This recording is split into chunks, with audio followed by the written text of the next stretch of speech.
May nag-comment. Kaya daw makintab yung gawa ko. Dahil basa pa, ay pinipicturean ko na. Ito, patunay sa'yo ah. Kukuha tayo dito ng tuyo.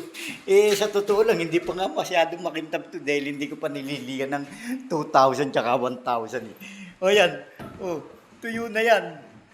Tuyo na.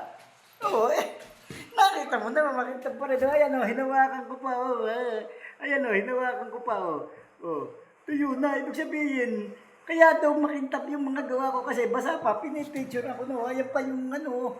Sa totoo lang, hindi pa nga makintab yan eh. Hindi pa makintab yan. Hindi pa. Ha? Dahil ibabapin ko pa yan. Liliyahin ko pa yan ng 1,000 to 2,000. Tsaka ako ibabapin. Doon palang kikintab yan. Pagkata sasabihin mo, basa pa. Kaya, makintab. Nibigayin nga. Tuyo na yan eh. Hinawakan ko. Pero ayan, hawak ko pa. Hanip ka talaga, iho. Oo. Bakit ba pinapatulang pa kita? Dapat di na kita pinapatulan eh. Kaso nakaka-hydrate ka eh. Hanip na yun. Ito, ano ba sasabi mo rito? Baka sabihin mo na naman. Oh. Ano? I-mention kita kung sino ka man. Ayan. Mga kawaso, ito yung ating marble finish na ginawa. Yan. Ngayon, lilihahin natin siya ng may tubig na 1,000. Oh! Ha? Ha? Ano? Narito. Ayan mga kawaso, lilihahin natin to ng 1,000. Ayan. Ito yung tinaptot natin na marble effect. Ayan mga kawaso.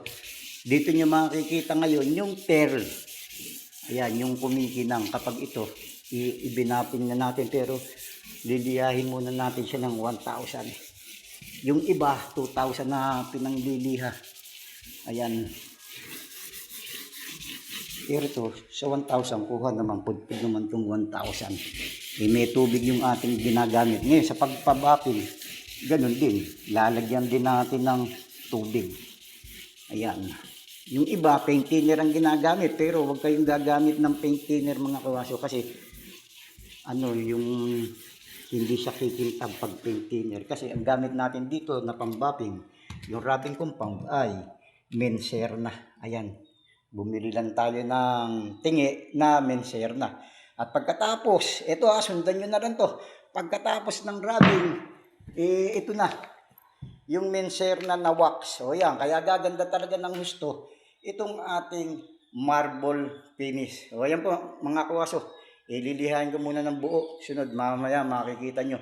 Nakikinang na siya. Sige po, eto si Baduaso, ang inyong home painter.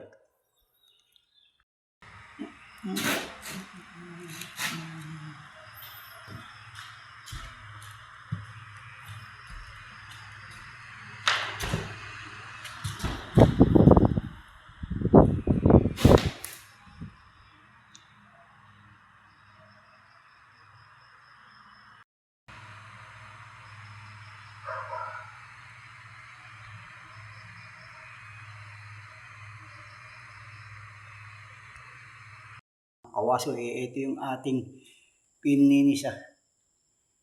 So, ayun. Ayun na, lumilito pala ang perlas nito at kinang kapag medyo madilim. Pero yan, lilitaw pa yan kapag ginapin na natin. Bukas liliyahin natin yan. Ayun, kikinang siya. Ayan mga kawaso, yan yung kinang. Kita nyo ba? Kumikinang. Okay, ito po si Baduaso, ang inyong home painter. Mga kawaso, magsisimula na tayo magtapot. Ayan po. Ngayon, hindi na pa ganito susundan natin yung haspi nitong marble finish. Ayan. Ay naku, sumubra lakas. Yun.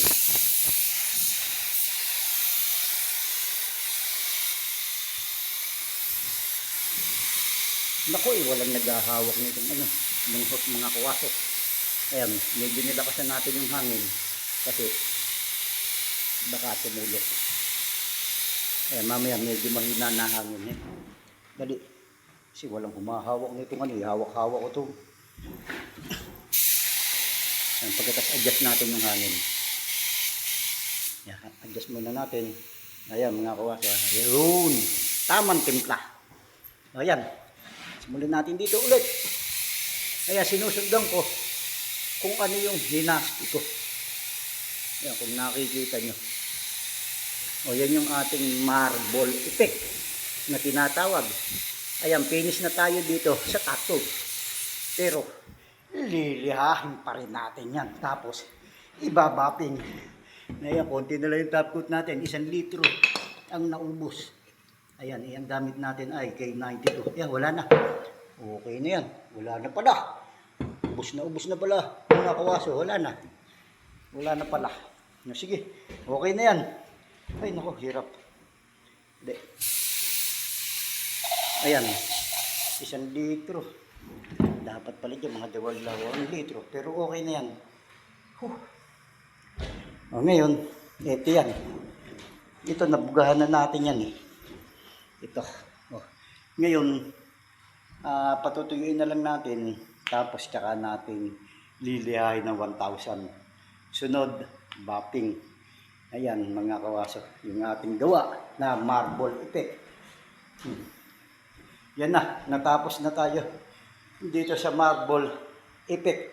Makikita natin bukas yan kung maganda. Ayan, ito yung mga gagawin natin. Yun naman mga pinto bukas. Puputi na natin. Ayan mga kawaso, dyan nagtatapos ang ating marble paint. Ayan, didiyahin pa yan ha. Patayin natin yung ilaw. O yan yung ating kinalabasan. Ayan. Pero pwede niya kahit na hindi masyadong makintab. Pero kikintab yan kapag niliha ko ng 2,000. Ayan. Ay, nakita niyo naman patay na yung ilaw pero ganyan pa siya. Medyo okay pa siya. Ayan. Okay, mga kawaso, hanggang dito na lang. Ito po si Badwaso, ang inyong homemaker. Simulan na natin ang pagtatap coat. Patay muna natin ito. So, kanina nakita nyo na naglagay ako ng highlight na itim. Ngayon, ang pagkukulay natin, hindi pa ganun na. Hindi pa ganyan.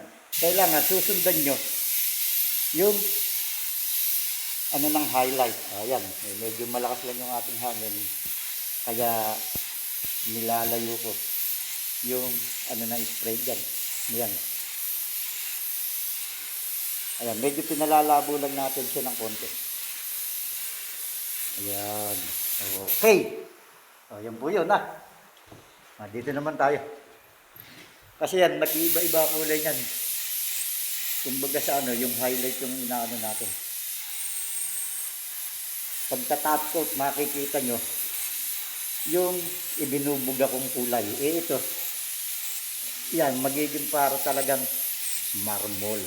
Makintab siya. Pagkatapos, ang gagamitin natin dyan ay K92. Ayan. Kaya ako, nagmas na ako dahil masakit sa ilong yan. Matapang to. Urethane paint. Mga kawasong ginagamit natin ha. Ayan, nakikita nyo.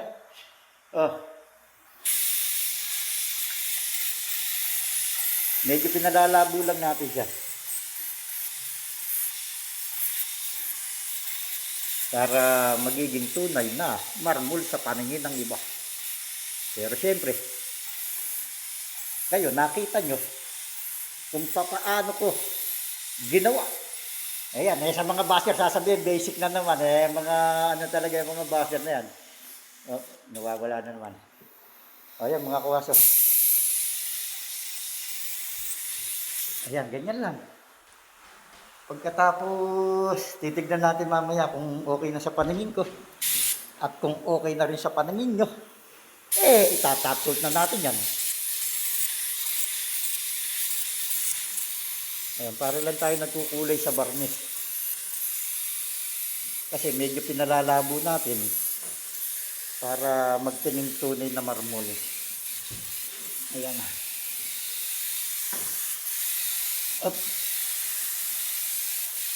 Ngayon, sabihin nyo sa akin ngayon, kung ano ang kulang. Kung itatap coat ko na, i-highlight ko pa ng puti. Yan lang yung pagtatalunan natin dyan ha.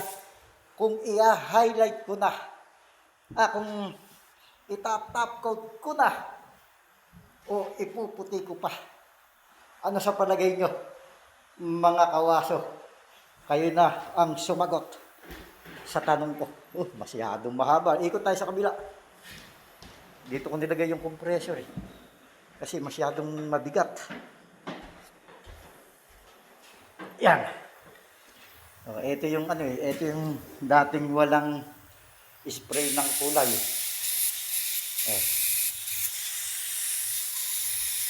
Nakita nyo, di ba?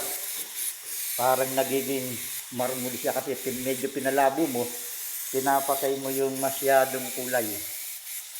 Pero hindi mo nilalahat yan, medyo malayo ang buga. Yan lang po mga kawaso. Sunod, top coat na. Aantayin ko ang comment nyo. Kung itatop coat ko na, i-highlight ko pa ng puti para matapos na natin to. Sige po, ito si Badwasa ng home builder. Ay, nako, ito na siya marmuli. Bubugahan natin ngayon to ng kulay. Nakita nyo naman, kanina, hinighlight ko siya ng itim. Ayan yung nangyari Ngayon, bubugahan natin para na kayo nagkukulay nung varnish. Ngayon, ang pagkulay, hindi pa ganyan Susundan nyo yung ng highlight. Ayan, naku, nawala. Ba't nawala? Ano ba yan? Na ano pa?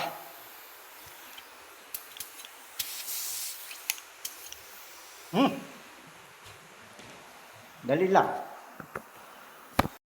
Yan mga kawaso, gumagamit na tayo ng basahan Ayan, nag-highlight na tayo. Dahil mamaya itatapot na natin to. Ngayon, maglalagay na tayo ng highlight. Ayan po yung ating marble finish. Ayan, pagkatapos lalagyan natin yan ng pearl.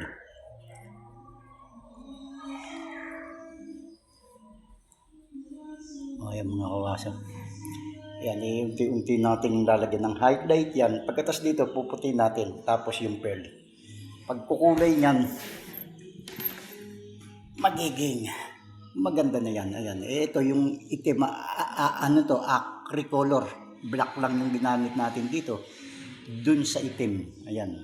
Hindi tayo gumamit ng lacquer black. Ayan.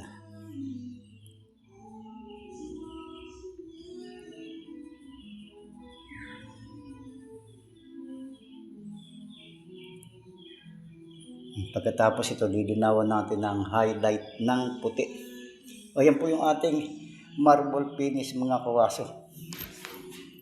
Tapos top coat na. Makintab yan Kikintab yan mga kawaso. Makikita nyo mamaya. Abangan nyo kung paano ko pakikintabin yan. Siyempre, lalagyan natin ng top coat. Binubuhay na lang natin yung highlight. Yun na. Sunod, na siya.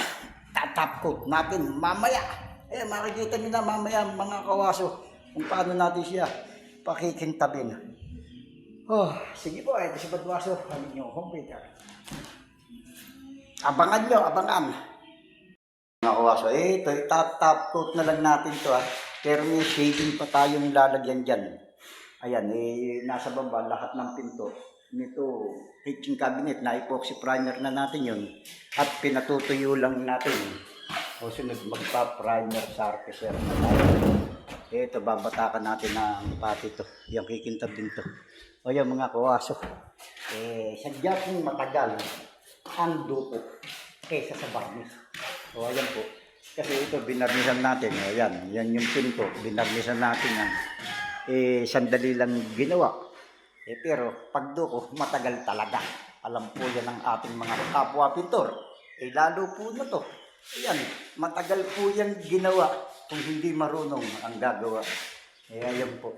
Pero sa duko at varnish, ang tanong, ano ba ang mas madaling gawin? Varnish o duko? Ayan po, sa preparasyon ng duko, marami po yung proseso.